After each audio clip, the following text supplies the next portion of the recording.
Great Expectations by Charles Dickens. Chapter 50. My hands had been dressed twice or thrice in the night, and again in the morning. My left arm was a good deal burned to the elbow, and, less severely, as high as the shoulder. It was very painful, but the flames had set in that direction, and I felt thankful it was no worse. My right hand was not so badly burnt but that I could move the fingers. It was bandaged, of course, but much less inconveniently than my left hand and arm. Those I carried in a sling, and I could only wear my coat like a cloak, loose over my shoulders and fastened at the neck. My hair had been caught by the fire, but not my head or face. When Herbert had been down to Hammersmith and seen his father, he came back to me at our chambers, and devoted the day to attending on me. He was the kindest of nurses, and at stated times took off the bandages, and steeped them in the cooling liquid that was kept ready, and put them on again, with a patient tenderness that I was deeply grateful for.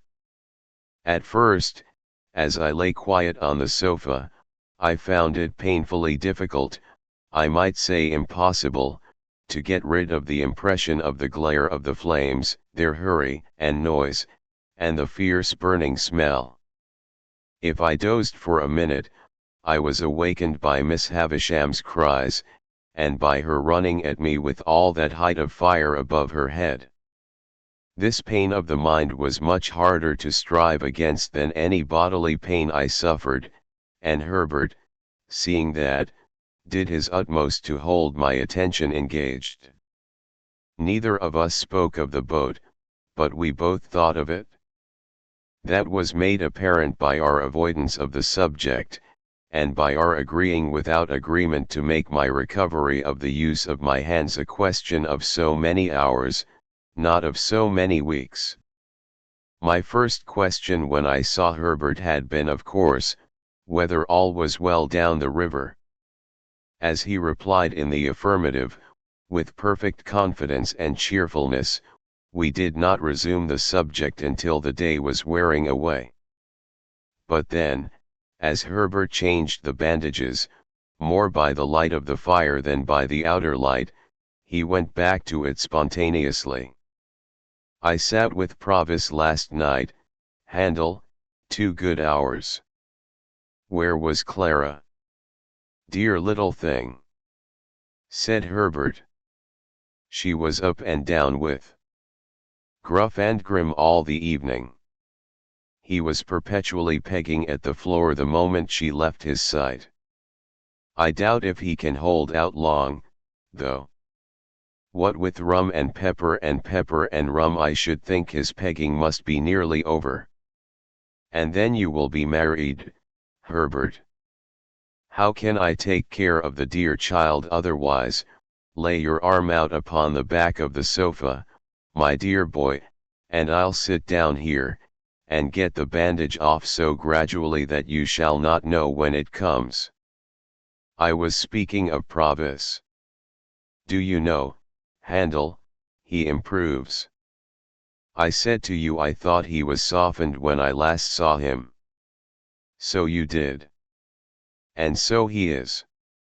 He was very communicative last night, and told me more of his life. You remember his breaking off here about some woman that he had had great trouble with. Did I hurt you? I had started, but not under his touch. His words had given me a start. I had forgotten that, Herbert, but I remember it now you speak of it. Well, he went into that part of his life, and a dark wild part it is. Shall I tell you? Or would it worry you just now? Tell me by all means. Every word.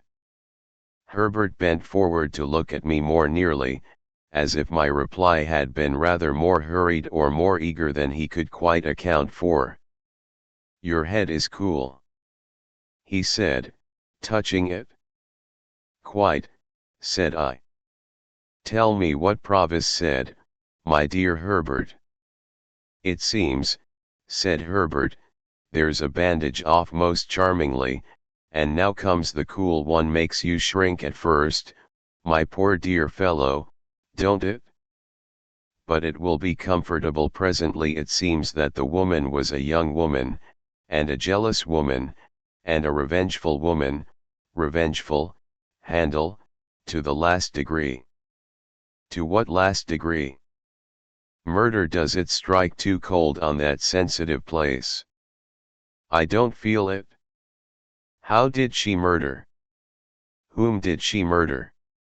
Why, the deed may not have merited quite so terrible a name, said Herbert, but, she was tried for it, and Mr. Jaggers defended her, and the reputation of that defense first made his name known to Provis.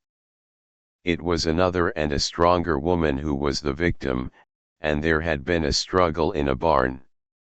Who began it, or how fair it was, or how unfair, may be doubtful, but how it ended is certainly not doubtful, for the victim was found throttled. Was the woman brought in guilty? No, she was acquitted. My poor Handel, I hurt you. It is impossible to be gentler, Herbert. Yes. What else? This acquitted young woman and Provis had a little child of whom Provis was exceedingly fond. On the evening of the very night when the object of her jealousy was strangled, as I tell you, the young woman presented herself before Provis for one moment, and swore that she would destroy the child, which was in her possession, and he should never see it again. Then she vanished. There's the worst arm comfortably in the sling once more, and now there remains but the right hand, which is a far easier job. I can do it better by this light than by a stronger, for my hand is steadiest when I don't see the poor blistered patches too distinctly. You don't think your breathing is affected, my dear boy? You seem to breathe quickly. Perhaps I do, Herbert. Did the woman keep her oath? There comes the darkest part of Provis's life. She did. That is, he says she did. Why, of course, my dear boy, returned Herbert, in a tone of surprise, and again bending forward to get a nearer look at me. He says it all. I have no other information. No, to be sure. Now, whether, pursued Herbert, he had used the child's mother ill, or whether he had used the child's mother well, Provis doesn't say, but she had shared some 4 or 5 years of the wretched life he described to us at this fireside, and he seems to have felt pity for her, and forbearance towards her. Therefore, fearing he should be called upon to depose about this destroyed child, and so be the cause of her death, he hid himself.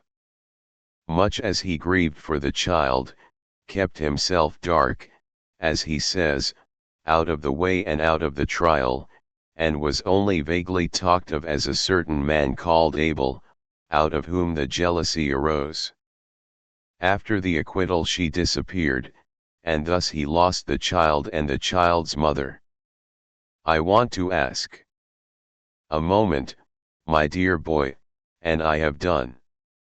That evil genius, Compeyson, the worst of scoundrels among many scoundrels, knowing of his keeping out of the way at that time and of his reasons for doing so, of course afterwards held the knowledge over his head as a means of keeping him poorer and working him harder.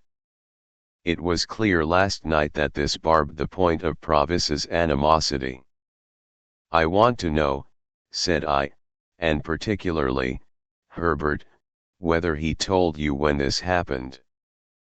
Particularly? Let me remember, then, what he said as to that. His expression was, around score o year ago, and most directly after I took up W.I. Compeyson. How old were you when you came upon him in the little churchyard? I think in my 7th year. It had happened some 3 or 4 years then, he said, and you brought into his mind the little girl so tragically lost, who would have been about your age. Herbert, said I, after a short silence, in a hurried way, can you see me best by the light of the window, or the light of the fire? By the firelight, answered Herbert, coming close again. Look at me. I do look at you, my dear boy. Touch me. I do touch you, my dear boy. You are not afraid that I am in any fever, or that my head is much disordered by the accident of last night? And no, my dear boy, said Herbert, after taking time to examine me. You are rather excited, but you are quite yourself.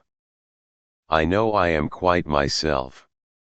And the man we have in hiding down the river, is Estella's father.